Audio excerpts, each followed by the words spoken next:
Busquen primero el reino de Dios y su justicia perfecta, y todo lo demás se les dará por añadidura.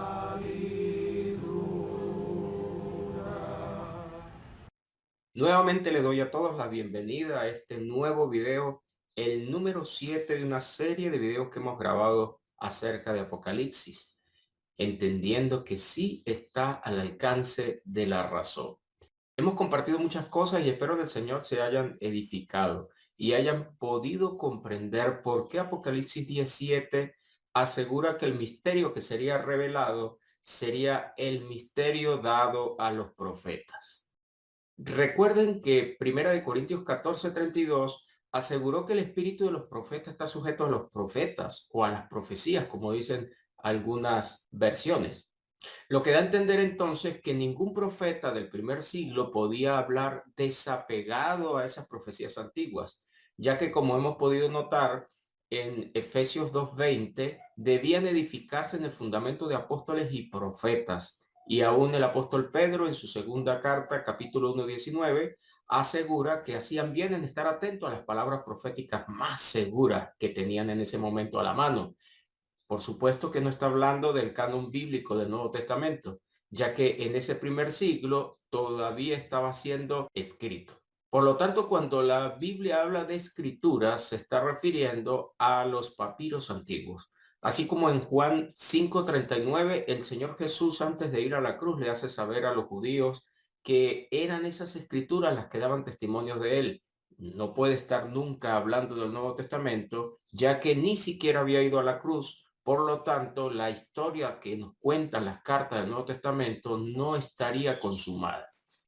Siendo así, todos los dones de profecía que 1 Corintios 12 nos cuenta que existían en ese siglo, tenían que ver con las profecías antiguas. Recuerden que 1 Corintios 13:9 y 10 afirmó que había un todo profético y una parte ya conocían, mientras que la otra parte estaban profetizando, y esa otra parte debía acabarse para que lo perfecto llegara. Inclusive nos cuenta que en el momento de que esa parte se consumara, las lenguas cesarían. Y hay una diferencia entre acabar y cesar.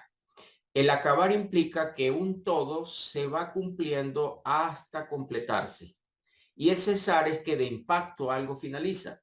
Las lenguas estaban allí establecidas como señales, pero las profecías venían como un todo desde el Antiguo Testamento y debía llegar el tiempo de su consumación plena, ya que Mateo capítulo 5, 17 y 18, el mismo Señor aseguró que él vino a cumplir las profecías y que hasta que cielo y tierra no pasara, la ley no finalizaría o no pasaría. Recuerden bien que este cielo y tierra nueva solamente Apocalipsis 21:1 lo cuenta. Por lo tanto, en el momento en que se consumara esa profecía, la ley dejaría de ser, ya que encontramos en Hebreos 8:13 que cuando esa carta se escribe entre el 64 y el 67, todavía el antiguo pacto estaba vigente, próximo a desaparecer, pero vigente, porque una parte de él no había completado los tiempos proféticos. Lo que hace que en Primera de Corintios 15 la muerte todavía no haya sido vencida. A partir del verso 54 al 56 notará que la ley le seguía otorgando poder al pecado y el pecado seguía manteniendo la muerte, lo que hace que el tiempo no esté completamente consumado por la presencia de la ley. Todavía en la carta de los Hebreos pudimos notar que habían presencia de sacrificios y ofrendas porque el templo no había sido aún derribado. Inclusive dice el 8:2 y el 9:9 que los sacerdotes de esa época ofrecían sacrificios y ofrendas según la ley.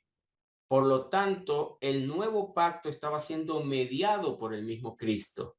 Y cuando hablamos de mediador, hablamos de alguien que está en medio hasta que dos partes se concilien. En este caso, la primera parte sería el Dios Todopoderoso y en la segunda parte tenemos el pueblo de Israel, como muy bien lo aseguró la profecía de Jeremías 31, que el mismo autor de la carta de Hebreos 8, a partir del 10, volvió a hacer referencia cuando dice que haré un nuevo pacto con la casa de Israel. Ese nuevo pacto ya dijimos que en Jeremías 31, 23 en adelante se consumaría cuando el pueblo ya hubiere finalizado la dispersión, ya que las tierras que Dios le había prometido a Abraham había sido prometido también a su descendencia para siempre, como lo dice el Salmo 105 del 8 al 12. Y cuando Ezequiel 37 del 15 hasta el 28 se escribe, le había asegurado Dios a ese pueblo de Israel que estaba dividido en 10 tribus hacia el norte y 2 hacia el sur, dijo que los uniría en un solo palo para devolverlos a su tierra y hacerlos una nación robusta. En ese momento el descendiente de David reinaría sobre ellos, tendrían un solo pastor, Dios activaría un pacto de paz y su tabernáculo sería extendido sobre ellos para reconocerles como pueblo. Una vez que estos tiempos se consumaran para este pueblo de Dios, otras naciones también tendrían derecho a venir a ella. Isaías capítulo 2 del 1 al 4 nos los contó y Miqueas nuevamente lo repite en el capítulo 4, cuando hace saber que otras naciones vendrían a esta Jerusalén reconciliada. Isaías 60 lo estuvimos estudiando y hemos visto que proféticamente estaba presentada una gloria para Jerusalén. Y solo Apocalipsis 21 es compatible con esta profecía, donde una nueva historia para Jerusalén se activaría y donde Dios y el Cordero estarían iluminándola. La gloria de Dios estaría sobre ellos. Sus puertas serían abiertas para nunca ser cerradas y los reyes traerían riqueza a ella. Los hijos volverían también de ese cautiverio. Y como leímos en Isaías 62, Dios no descansaría hasta que esta gloria resplandeciera como antorcha en Jerusalén. Él se desposaría también con esa nación. Y por eso que Isaías 65, 17 en adelante nos contó que después que Dios hiciera cielos y tierras nuevas, de lo primero no habría memoria, pero a partir de allí se gozaría y alegraría con Jerusalén, la cual entraría en una nueva relación con Dios, y según Isaías 66, todos los que aman a Jerusalén vendrían a mamar de sus pechos y a ser mimados en ellas como una madre. Recuerden también que dentro de Jerusalén está el monte Sión. Ese monte Sión pasó a ser reconocido como morada de Dios. De alguna manera se presenta como una sinécdoque de lo que implicaría el cielo mismo. En el Salmo 132, Dios había tomado a Sión como su morada perpetua. Lo puede leer a partir del verso 12 en adelante, donde nos habla justamente del pacto que Dios había concertado con el rey David, el cual se cumpliría. Y había tomado a Sión como ese lugar de su morada, como ese lugar de su reposo. ¿En qué momento el monte literal pasó a ser reconocido como una representación del cielo? No lo sabemos. Pero lo que sí es cierto que ya en Hebreos capítulo 12, verso 22, se está afirmando que ese Sión es la morada de Dios y que de allá descendería la Jerusalén celestial. Cuando ese capítulo se escribe, el escritor le dice a los creyentes que ya se han acercado a ese monte Sión, a esa nueva Jerusalén, a esa ciudad celestial. Y solamente Apocalipsis 21:2 nos estaría contando el desenlace de esta historia donde esa nueva Jerusalén descendería del cielo de Dios para ser extendido el tabernáculo sobre los hombres y ser reconocidos como pueblo. Y según el verso 7, para ser reconocidos como hijo de Dios. Este final hermoso y de gloria estaba siendo esperado por los creyentes del primer siglo. Esos descendientes de David y de Abraham que esperaban consumación de tiempos. Vamos a recordar la cita de Isaías 62 y a compararla con otras evidencias bíblicas. Volvamos a leerlo acá en este capítulo. Por amor a Sión no callaré, y por amor a Jerusalén no descansaré, dice Dios, hasta que salga como resplandor su justicia y su salvación se encienda como una antorcha. Dios nunca miente Y él les había prometido que esta gloria y esta salvación se consumaría. Solo Apocalipsis 21 encontramos la consumación de esa gloria. Y solo en Apocalipsis 12:10, después de que es arrojado del cielo el diablo y sus ángeles, que diría: ahora ha venido la salvación. Esa salvación, aunque estaba en esperanza según Romanos 8:24 y 25, según el 13:11, el apóstol Pablo asegura que estaba más cerca de ellos que cuando creyeron, pero no estaba consumada. Primera de Pedro 1:5 lo volvió a repetir, hablando de que esa salvación estaba para ser manifestada en tiempo postrero. Y aún Hebreos 1:14 les hace saber que serían herederos de salvación. Porque, como seguiremos probando a medida que avancemos, la salvación tenía unos requerimientos previos para poder ser consumada. Los hermanos entonces del primer siglo tenían una salvación en esperanza, pero Dios había determinado que Él no descansaría hasta que esto sucediera. Eso hace que el Cristo, en Juan 5, una vez que hace un milagro de sanidad, asegura en el verso 17: mi padre hasta ahora trabaja y yo trabajo. No podían completar los tiempos de este reposo ofrecido para Jerusalén. Dios había prometido no descansar hasta que esto se consumara. Y si solo Apocalipsis 21 nos cuenta el tiempo de esta gloria, entonces en el momento de Cristo pronunciar estas palabras, aún el Padre y aún Él como Hijo están trabajando para que estos tiempos se consumen. Seguimos viendo en Isaías 62 que una vez que esto se cumpliera, las gentes verían la justicia de Jerusalén. No puede ser un tiempo celestial, es imposible. Son las gentes las que verían esa justicia. Y todos los reyes también verían esa gloria. Nos sigue diciendo, y te será puesto un nombre nuevo. Esta consumación de tiempo vendría con nombre nuevo. Lo más relevante a esto en Apocalipsis 21 es la nueva Jerusalén. Y dice que esa boca del Señor la nombraría. Sigue contándonos. Serás corona de gloria en mano de Yahvé y diadema de reino en la mano de Dios tuyo. Este acontecimiento, si se va a presentar en gentes, como dijimos en los versos anteriores, entonces iba a reinar esta nación de la mano de Dios.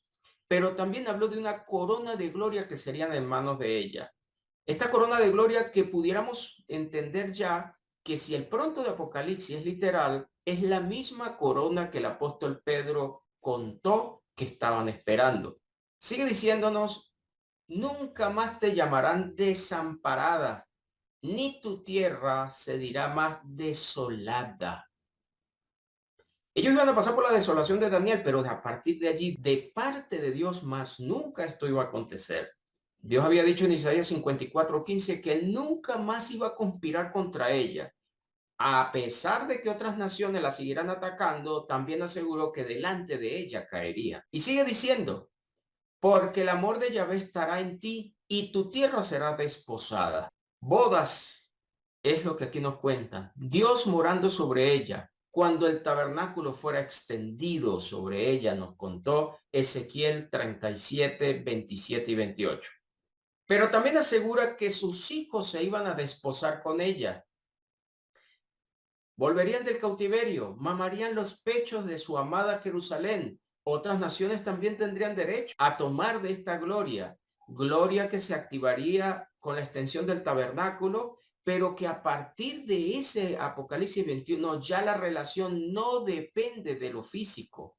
Recuerden que Cristo le dijo a la mujer samaritana en Juan 4:20 en adelante que los verdaderos adoradores ya no iban a depender de montes, pero no deja de ser cierto que Dios tiene un enfoque directo hacia una tierra literal, esa tierra que fluye leche y miel, que es la más hermosa de todas las tierras, como dijo Ezequiel capítulo 20, versos 5 y 6, y según Jeremías 2, 5 al 7 aseguró que era la heredad que Dios le había entregado. Eran tierras prometidas a Abraham. Dios iba a cumplir la promesa, ese remanente. No necesariamente tienen que encontrarlo en la historia de todos los descendientes en Israel de hoy día, porque el remanente con el que Dios estaba hablando era el remanente que en ese primer siglo iba a volver de la dispersión. Pero lo cierto es que ellos se iban a desposar. Pero también dice, y como el gozo del esposo con la esposa, así se gozará contigo el Dios tuyo. No olviden que este planteamiento había sido dado en Isaías 65, después del verso 17 hasta el 19 lo leerá, que cuando Dios activara cielos y tierras nuevas, se alegraría y se gozaría con Jerusalén. Ninguna de estas citas me están invitando a ver esto en el cielo, aunque el cielo se iba a hacer presente a través de la extensión de un nuevo santuario, pero esta vez de parte de Dios, ya no un templo físico, y ahora Dios tendría una relación con los hombres. Esto no quiere decir que yo deba morir para ir a encontrar esta historia. El pueblo de Israel tampoco lo tenía que hacer. Dios abriría unas puertas a la nueva Jerusalén y esas puertas nunca más serían cerradas, lo que hace que en cualquier tiempo, incluyendo el nuestro, podemos entrar en esa nueva relación de gloria, porque las puertas de la santa ciudad que descendería del cielo para habitar el tabernáculo entre los hombres, y donde los reyes traerían gloria a ella, y donde las hojas del árbol que están dentro de ella seguirían sanando naciones, esa nueva Jerusalén se encuentra aún con puertas abiertas, porque es un presente continuo, atemporal, ya más nunca finaliza. Es eterno el planteamiento. Todos podemos seguir viniendo a esa gloria, pero en una verdadera adoración en espíritu y verdad. Estas puertas no son físicamente entendibles, son espiritualmente entendibles. Ese reino se abre en una verdadera adoración. Aunque yo esté sentado en una silla un domingo en un mundo religioso, eso no quiere decir que he logrado entrar a ese reino. A pesar de todo, todos necesitamos ser guiados por alguien, ¿está bien? Los mundos religiosos todos nos ayudan siempre para bien, no son enemigos, pero hay una puerta que debemos encontrar en el Espíritu de Dios para traspasar a esos nuevos tiempos de gloria, donde esa relación con Dios es perfecta. Los justos son los únicos que pueden entrar, dice la Biblia, los inmundos no. Por lo que hace que por más que alguien esté sentado en esas sillas con doble vida moral, eso no quiere decir que esté dentro de esta relación, porque estas puertas no se abren con llaves humanas, se abren con la llave del mismo Espíritu de Dios cuando seguimos la autoridad del Hijo de Dios, Jesucristo. Si entendemos entonces este capítulo, que no es un capítulo para consumarse en el cielo, sino para consumarse en tiempos terrenales, en una relación perfecta con el cielo, ahora podemos entender un poco mejor todos los planteamientos antiguos que estaban hechos. Vamos a ver algunos. En Isaías 1, vemos que la visión que tuvo Isaías la vio acerca de Judá y Jerusalén. Este verso 1 ya nos dice quiénes son los destinatarios de la historia. En algunos momentos no vamos a encontrar la palabra Jerusalén, pero si vemos bien los contextos, veremos que sigue hablando con ella. Pero en el verso 21, él le hace saber a esa ciudad que ahora se ha convertido en ramera, porque Dios había tenido una relación perfecta de amores con Jerusalén. Inclusive Dios en Jeremías 31 en adelante, se refiere a la relación con el pueblo de Israel como un marido fiel. En Ezequiel 16 también hace saber que vino a pacto con esa Jerusalén. Llegó a ella en tiempos de amores. La vistió y la hizo reinar, una relación de marido y mujer. Por eso nuevamente habla de desposarla. Pero esta mujer se corrompió, se prostituyó tomando tradiciones y adoraciones extranjeras, adorando a dioses extranjeros, adoraciones tan extremas que aún sacrificaron sus hijos dentro de ella en honor al dios Moloch. Se había entonces corrompido esta mujer y Dios le está llamando ramera, pero dice algo importante. Llena estuvo de justicia, en ella habitó la equidad. ¿No fue siempre así? En algún momento fue real esta relación, pero después aparece un conector adversativo. Pero ahora los homicidas.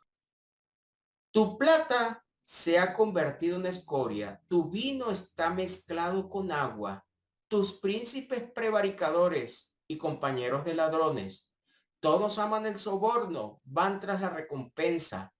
No hacen justicia al huérfano, ni llega a ellos la causa a la viuda. Imagínense nada más estos escenarios de corrupción, después que ella estuvo vestida de justicia. Seguimos viendo. Por tanto, estos conectores son interesantes porque no se pueden usar si no leo los contextos previos. Dice el Señor Yahvé de los ejércitos, el fuerte de Israel. Ea, tomaré satisfacción de mis enemigos y me vengaré de mis adversarios. Y volveré mi mano contra ti y limpiaré hasta tus escorias y quitaré toda tu impureza. Qué hermoso Dios. Rescatando a su princesa, la iba a limpiar. Y sigue diciendo, restauraré tus jueces como al principio, tus consejeros como eran antes. Y observen lo que va a venir. Entonces te llamarán ciudad de justicia, ciudad fiel. Es lo mismo que nos está planteando acá a la izquierda, Isaías 62.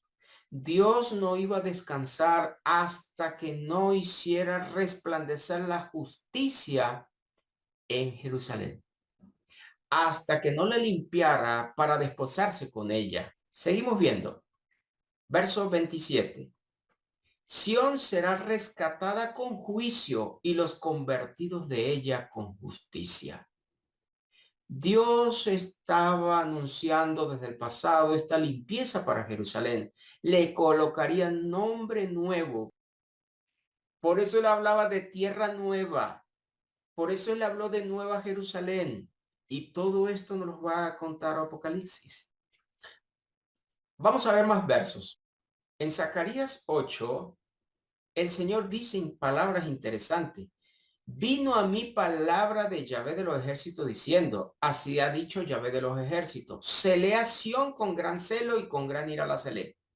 Cuando hablamos de Sión estamos hablando de alguna manera de Jerusalén, porque es un monte de Jerusalén. Y como hemos dicho, Sión representando al cielo, por eso se le llama Jerusalén la hija de Sión.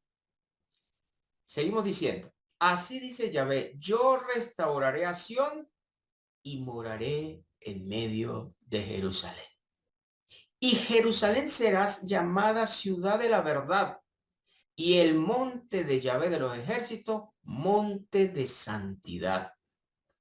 No son en tiempos celestiales, sino terrenales. Vuelvo al tema, en una relación celestial, pero no destruyendo el planeta. Sigue contando lo que iba a pasar en Jerusalén. Así ha dicho Yahvé de los ejércitos, aún han de morar ancianos y ancianas en las calles de Jerusalén, cada cual con bordón en su mano por la multitud de sus días.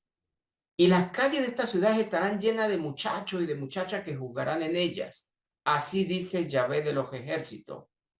Si esto parece maravilloso a los ojos del remanente de este pueblo en aquellos días, también será maravilloso delante de mí, dice Yahvé de los ejércitos. Una nueva relación de hermosura. Y usted podrá preguntarse, ¿y eso no sucedió después de la destrucción en tiempos de Babilonia? Cuando Jerusalén después vuelve en tiempos de Esdras a ser habitada, esta gloria no iba a finalizar. Mientras que después de Esdras volvemos a encontrar al pueblo prisionero, cautivo bajo otros imperios, y cuando Cristo viene todavía están sometidos a Roma. Todavía en el año 70 la vuelven a destruir.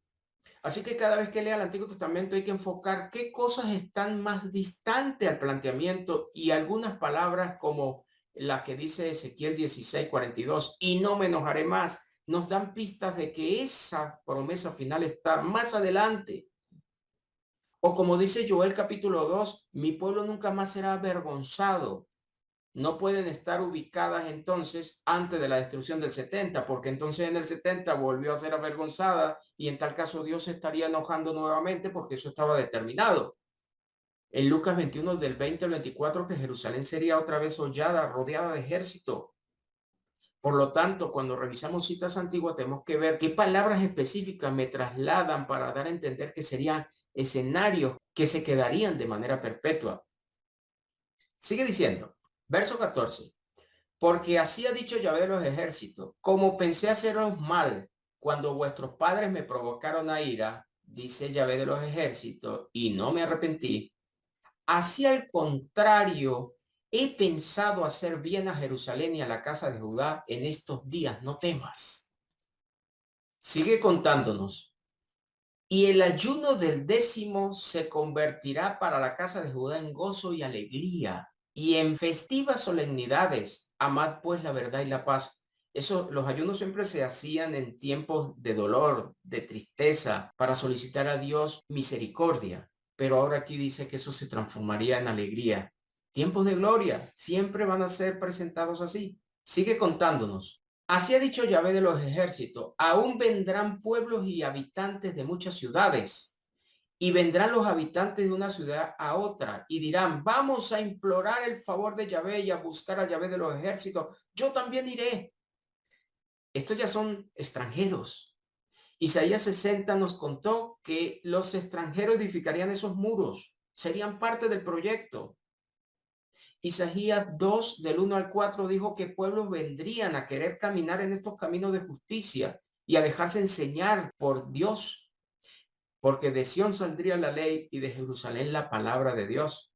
Miqueas 4 dijo que Dios corregiría a muchos pueblos, a poderosos, a grandes. Sigamos leyendo. Y vendrán muchos pueblos y fuertes naciones a buscar a Yahvé de los ejércitos en Jerusalén y a implorar el favor de Yahvé. ¡Qué gloria! ¡Qué poder! Exaltación, para que se consumará lo que nos dijo acá en el 62:1. Entonces verán la gente tu justicia y todos los reyes tu gloria. Tiempos terrenales. Sigamos viendo. Así ha dicho Yahvé de los ejércitos, en aquellos días acontecerá que 10 hombres de las naciones de toda lengua tomarán de la mano a un judío, diciendo, iremos con vosotros porque hemos oído que Dios está con vosotros. ¿Dónde ubicaría usted esa historia? Apocalipsis 21 nos contó entonces que la nueva Jerusalén descendería como novia, como esposa ataviada para su marido. Llegaría el tiempo de consumarse entonces Isaías 62, del cual hemos hablado, donde Dios se desposaría con su amada. Sigue contándonos Apocalipsis 21. La ciudad no tiene necesidad de sol ni de luna que brillen en ella, porque la gloria de Dios la ilumina y el Cordero es su lumbrera. Aquí tendríamos la corona de gloria que Dios había prometido para ella. Y las naciones que hubieran sido salvas andarán a la luz de ella, y los reyes de la tierra traerán su gloria y honor a ella. Aquí tenemos que otras naciones verían esa gloria y vendrían a ella también. Nada de lo que está aquí contado en Apocalipsis 21 debe consumarse después de destruir el planeta Tierra y desaparecer el universo y todo lo que conocemos. No era ese el planteamiento.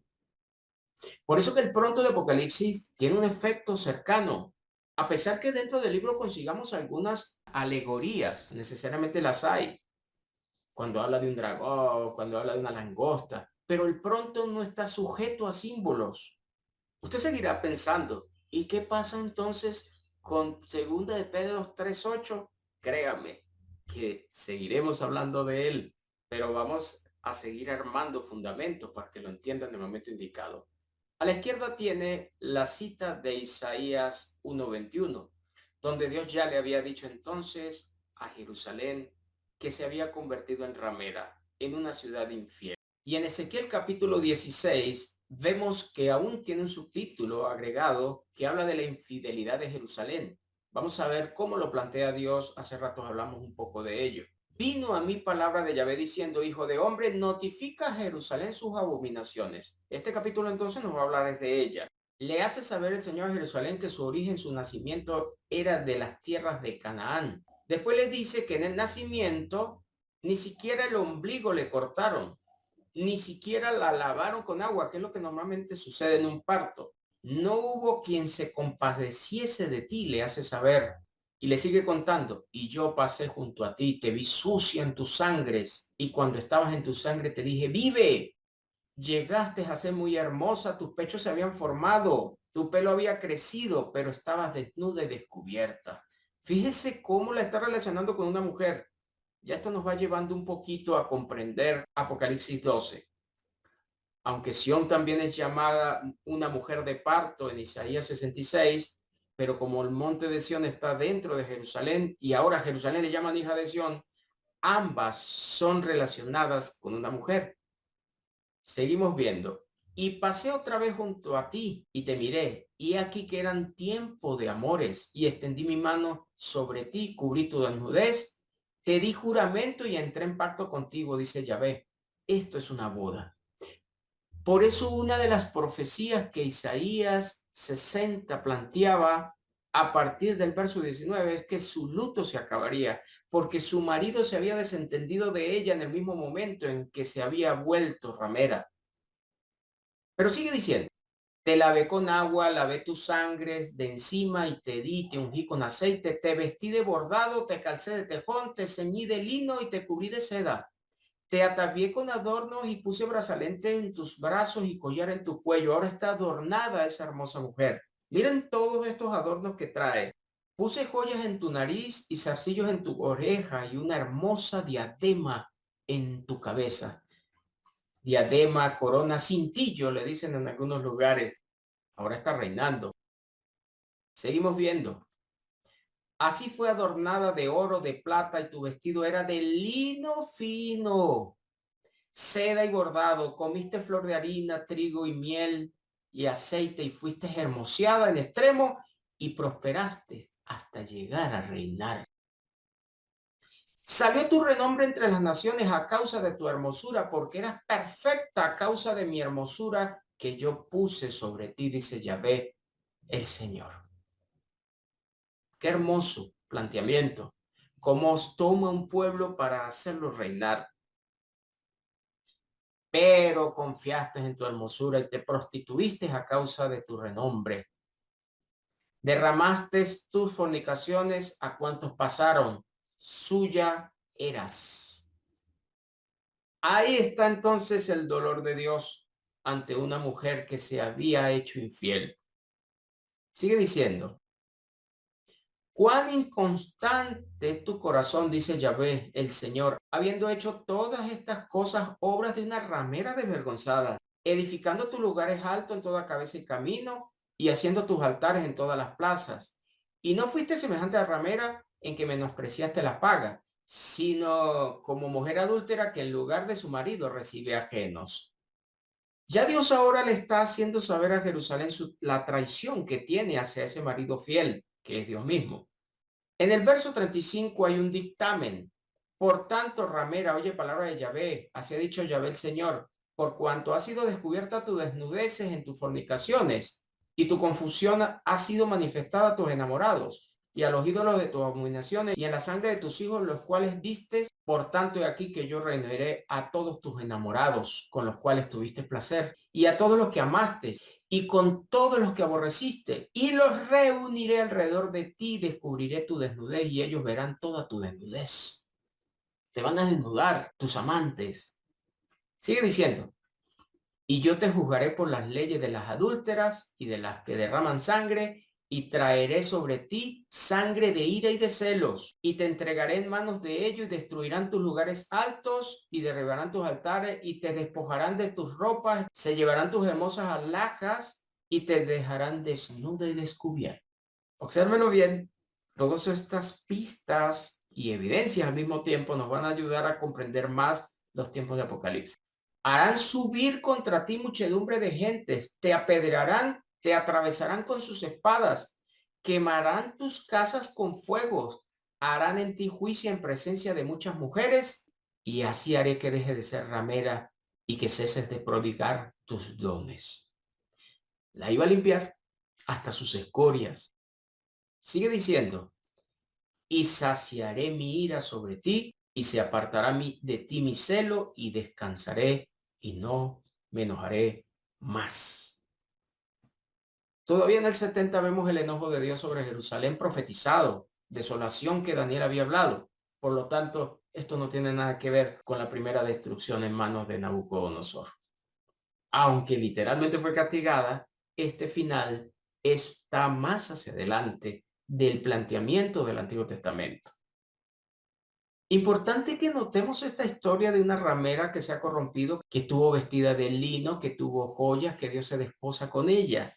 La iba a limpiar hasta sus escorias, pero sigue diciendo el capítulo. Pero más ha dicho Yahvé el Señor, ¿haré yo contigo como tú hiciste, que menospreciaste el juramento para invalidar mi pacto? Dios de pactos, aunque ella fue infiel, él siempre fue un marido fiel y celoso. Antes yo tendré memoria de mi pacto que concerté contigo en los días de tu juventud y estableceré contigo un pacto sempiterno, eterno pues. Dios no iba a dejar a un lado su pacto porque es un Dios fiel y de promesas. Y este no es el pacto que hizo con los padres. Este es el nuevo pacto que encontramos en el Nuevo Testamento siendo anunciado, que tendría lugar según Daniel 9, 24 al 27 en la última semana de las 70, donde Dios lo confirmaría. Y que según hemos visto en Hebreos 8, 6 en adelante, todavía estaba siendo mediado, porque el antiguo pacto, según el verso 13, no había desaparecido. Por lo tanto, este final no está consumado cuando Hebreos se escribe. Pero después le sigue diciendo, y te acordarás de tus caminos y te avergonzarás cuando recibas a tus hermanas, las mayores que tú y las menores que tú. El contexto habla de Samaria y de Sodoma, o sea que este pacto iba ahora a incluir a las que habían sido desechadas. La infidelidad de Jerusalén hizo que Israel del norte quedara pequeña al lado de ella. Dios ahora iba a recoger a la descarriada. A esta Jerusalén le llamó la que cojea, pero a Israel le llamó la descarriada. Dios iba a dejar nuevamente entrar a estas naciones a ese pacto y también iba a incluir naciones nuevas. Por eso dice Romanos 11:11 que gracias a esas transgresiones vino la salvación también a los gentiles para provocarles a celo. Eso nos autoriza a nosotros a entrar también. Sigue diciendo, las cuales yo te daré por hija, mas no por tu pacto, sino por mi pacto, que yo confirmaré contigo y sabrás que yo soy Yahvé, para que te acuerdes y te avergüences y nunca más abras la boca a causa de tu vergüenza, cuando yo perdone todo lo que hiciste, dice Yahvé el Señor. Dios había determinado perdonarla. Ese pacto en Jeremías 31, del 31 al 34 lo va a leer, al final tendría el perdón. Y según Romanos 11, 25 al 27, todavía este pacto y este perdón no estaba consumado. La salvación no había venido aún a Israel, a pesar que la carta está escrita en el 58, 25 años después de Pentecostés. Y asegura Romanos que era porque primero no había entrado la plenitud de los gentiles, que era una profecía antigua dada por Moisés en Deuteronomios 32, 21 más o menos, sino también porque no había venido de Sion el libertador. Estas evidencias coherentes no pueden ser ignoradas cuando hacemos exégesis. Nos hemos acostumbrado a tratar de explicar de alguna manera muy personal lo que leemos. Hemos hecho análisis muy gentiles y hemos dejado a un lado los libros del Antiguo Testamento y los verdaderos destinatarios de la carta. Claro, al consumársela a ellos, yo alcanzo salvación, pero primero Dios debía completar promesas a Israel para poder que otras naciones la puedan obtener. A la izquierda ahora vamos a observar Apocalipsis y a la derecha seguimos con Ezequiel 16. Observemos. Nos está contando que había una mujer vestida de púrpura, escarlata, adornada de oro, de piedras preciosas, perlas. Tenía en la mano un cáliz de oro lleno de abominaciones y de la inmundicia de su fornicación.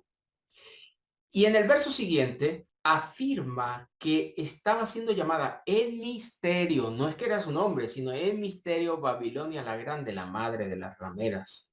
Nos sigue contando que esa mujer estaba ebria de la sangre de los santos y de la sangre de los mártires de Jesús. Y cuando la vi quedé asombrado con gran asombro. No entiende quién es, pero definitivamente es una fornicaria. Tiene una vestimenta particular y es culpable de sangre de mártires. Pero si seguimos notando, nos sigue contando que una bestia también estaba presente. Y esta mujer está sentada sobre esa bestia. Esa bestia tiene 7 cabezas y tiene 10 cuernos según los planteamientos. Esto seguirá teniendo respuestas a medida que avancemos. Ya en el verso 16 asegura que 10 cuernos la iban a aborrecer. Y escuchen bien lo que dice, la dejarán desolada y desnuda. Devorarían sus carnes y la quemarían con fuego. Qué curioso que hable de una ramera que va a ser desnuda, desolada y cubierta con fuego. Eso lo vimos aquí en Ezequiel. En el verso 30 le habló que era una ramera desvergonzada. En el verso 35 le volvió a llamar ramera y le va a entregar el veredicto. Y antes de terminar el 36 le hace saber que es responsable de sangre de los hijos.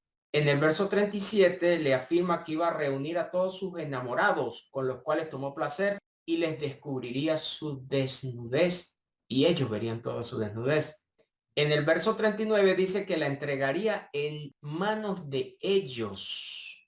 Y nuevamente dice que la dejarían desnuda y descubierta. En el verso 40 afirma que vendrían a ella muchedumbre de gente, la apedrearían y la atravesarían con sus espadas. En el 41 afirma que quemarían sus casas con fuego y harían juicio delante de otras naciones, otras mujeres. Pero también le afirma, y así dejaré que dejes de ser ramera y que ceses de prodigar tus dones.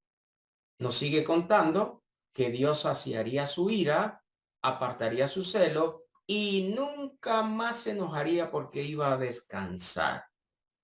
Esta profecía antigua de una ramera que va a ser desnudada y destruida y quemada coincide perfectamente con la profecía de Apocalipsis 17.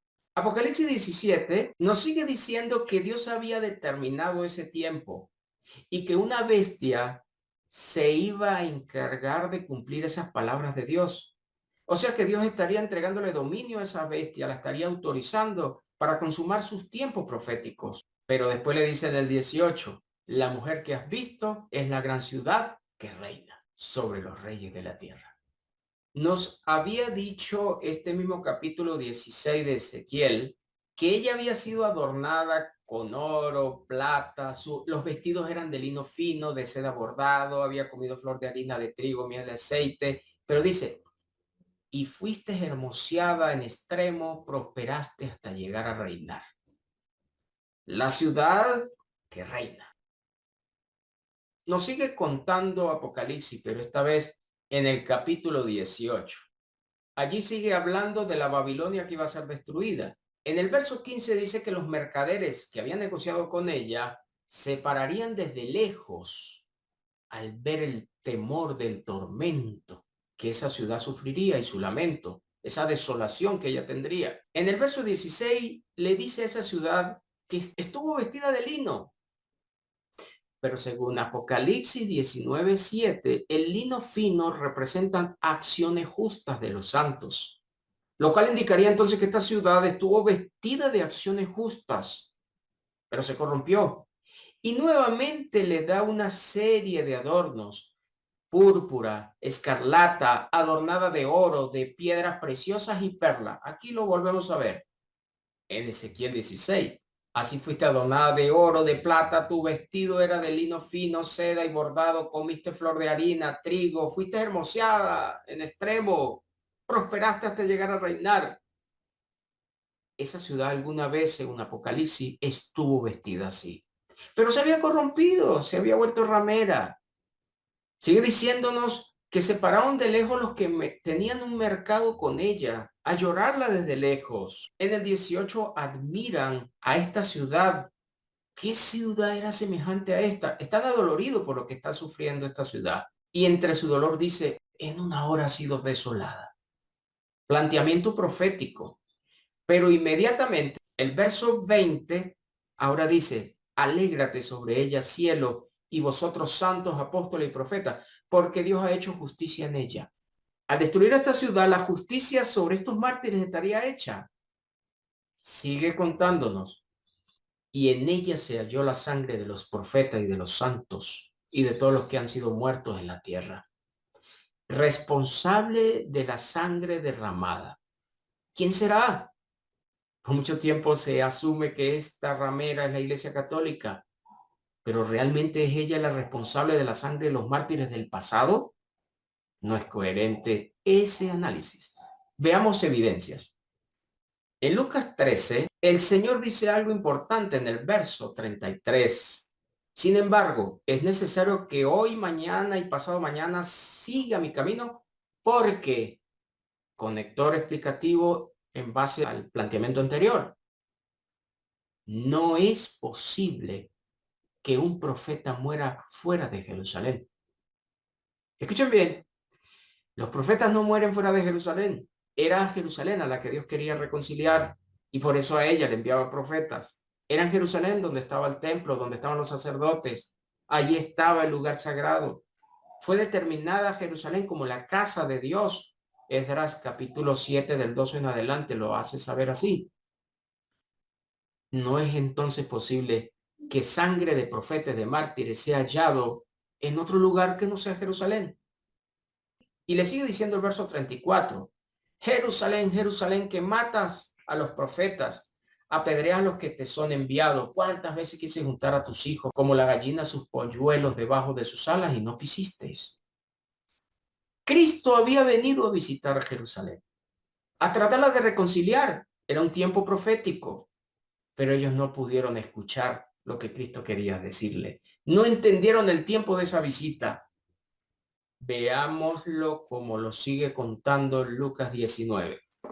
Exactamente en el verso 41, Cristo está cerca de esa ciudad y llora sobre ella. Y mira lo que les dice.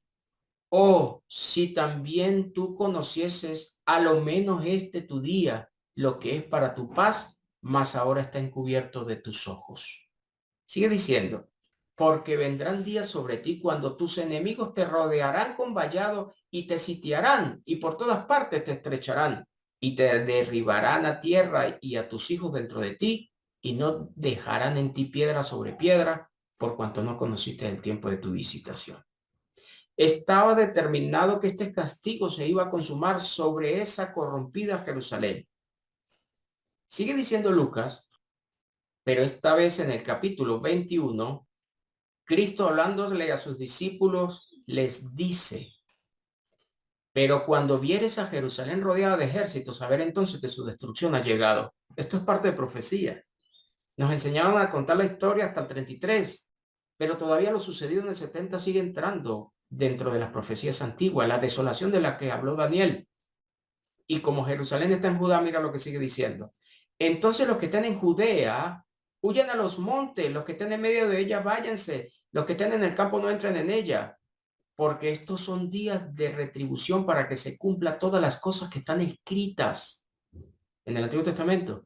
Estos capítulos han sido usados para hablar de una gran tribulación para nuestros tiempos o una que esperamos, pero no, allí no estaba hablando de eso.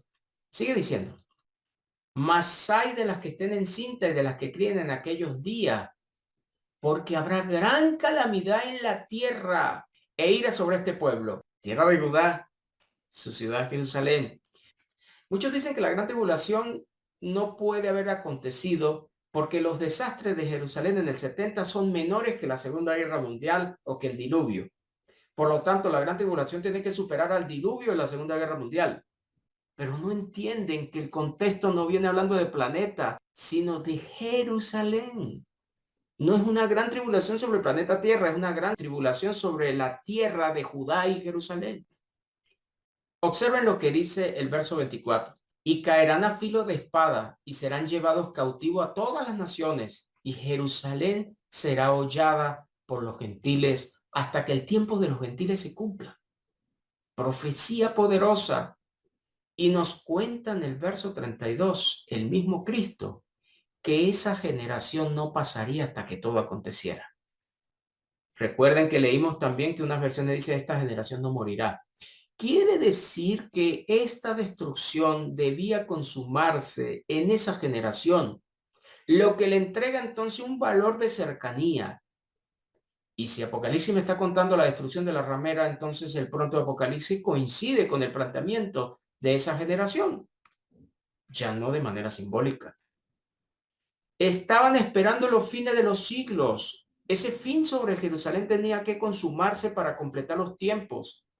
Daniel nos dijo en el 9, 24 al 27 que en las 70 semanas cuando estuvieran en la 69, 7 más 62, el Mesías moriría y la ciudad y el santuario serían destruidos. Esto es a donde nos quiere llevar esta cita. Pero una semana después, que hay que entenderla cuando avancemos, iba a ser confirmado el pacto. Ahora bien, volvamos al verso 24.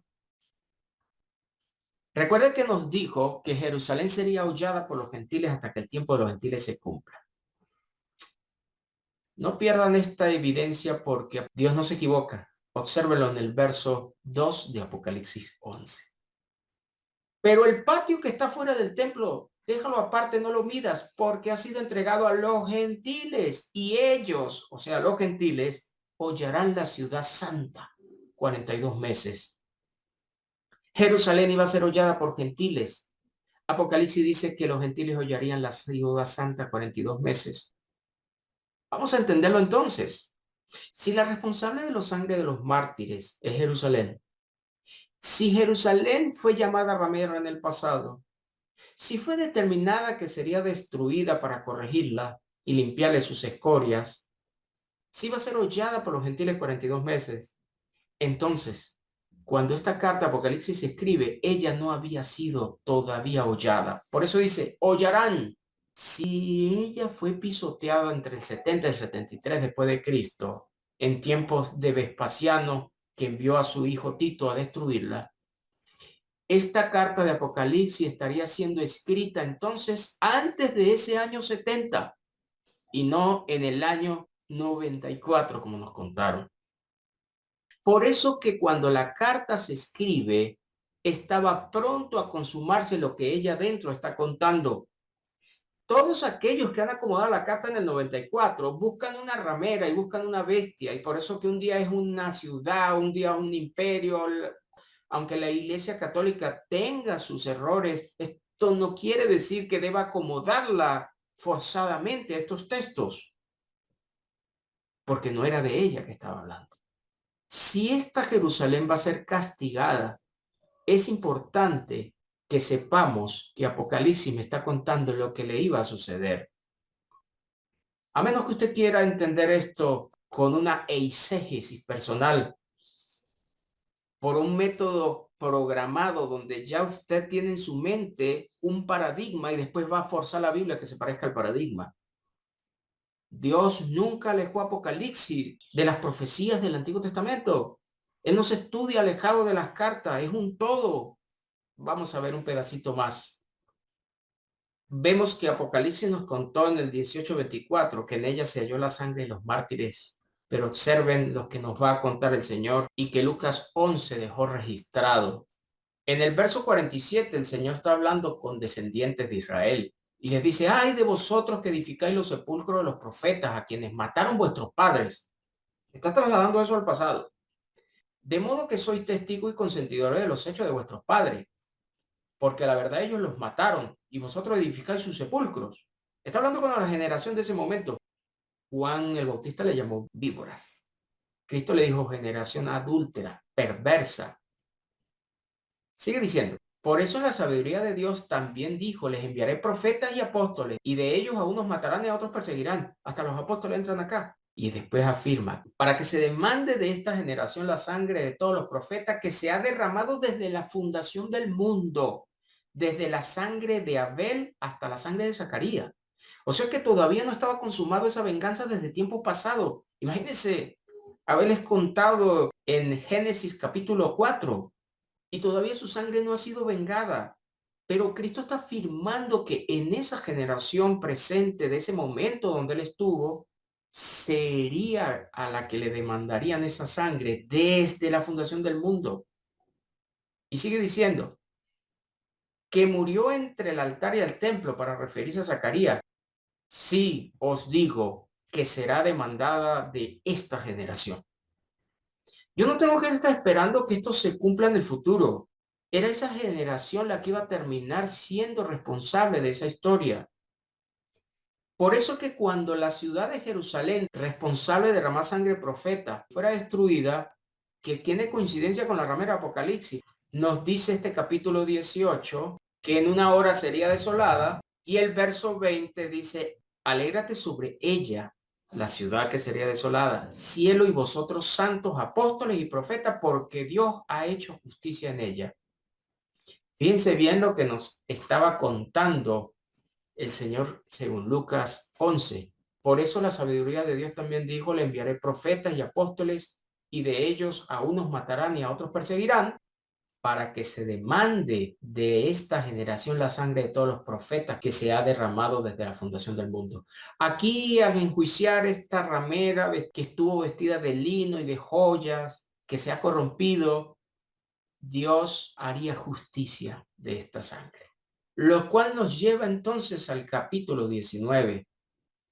Asumiendo que ya en 18 estaría la ciudad destruida, nos cuenta el 19:1 que un grito de algarabía, de alegría, un aleluya saldría porque dice, salvación y honra y gloria y poder son del Señor Dios nuestro. Inmediatamente aparece un porque. Sus juicios son verdaderos y justos, pues ha juzgado a la gran ramera que ha corrompido a la tierra con su fornicación y ha vengado la sangre de sus siervos de la mano de ella. Si Dios había determinado, según Lucas, que iba a ser demandada esa sangre en esa generación, y si Apocalipsis dice que se vengó ya la sangre, el pronto de Apocalipsis tendría que ver con ese momento donde esa ciudad sería desolada y destruida, como estaba profetizado. El pronto de Apocalipsis estaría en coherencia con el planteamiento. Había llegado el tiempo del vengar la sangre de mártir y profeta, y por eso que Apocalipsis 17 aseguró que al tocar la última trompeta ese misterio profético se consumaría. No pretendo con esto que me crea, sino que le crea al escrito. Cuando hacemos exégesis, lo sacamos de los mismos textos. La misma Biblia es evidencia para probar lo que ella cuenta. Aunque podemos ir a la historia paralela a complementar lo que creemos, ella se encargó de contárnoslo.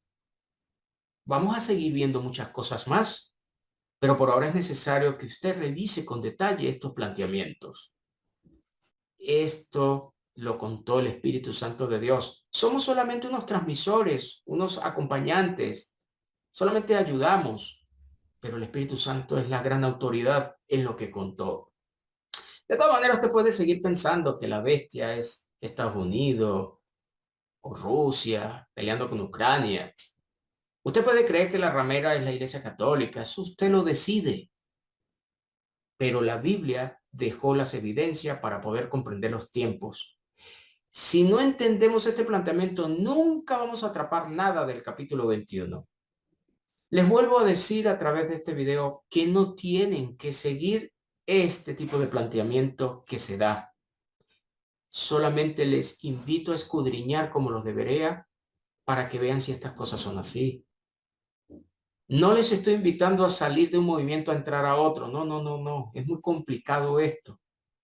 Todas las religiones tienen la verdad y la mayoría está separada y enemistadas entre sí, creyendo que han comprado los derechos de Dios. E inclusive líderes con pecado creen que están en los derechos de Dios, como si tuvieran un salvoconducto. Ahí no estaría el problema. El problema es cuando yo de líder me paro en un púlpito a sembrar mensaje de Dios que no está amparado en lo escrito realmente. Porque si usted está en una silla, pues bueno, cada quien es dueño de pensar. Pero cuando usted y yo queremos dirigir un pueblo en nombre de Dios, dice Primera de Pedro 4:11, que hablemos conforme a las palabras de Dios, ministremos conforme al poder que Dios da, para que en todo sea siempre Dios glorificado. Los egos nuestros estorban los púlpitos. Cuando nos paramos en esos púlpitos con complejos, algunos de inferioridad, hacemos cosas que nuestras concupiscencias nos invitan a hacer. Y terminamos hasta enemistados y en guerra con otros púlpitos, creyendo que Dios está con nosotros. Y el pueblo nunca podrá liberarse si sembramos paradigmas desde los púlpitos. Espero en el Señor se edifiquen con este nuevo video. Dios me les guarde, me les ampare y me les favorezca siempre. Siempre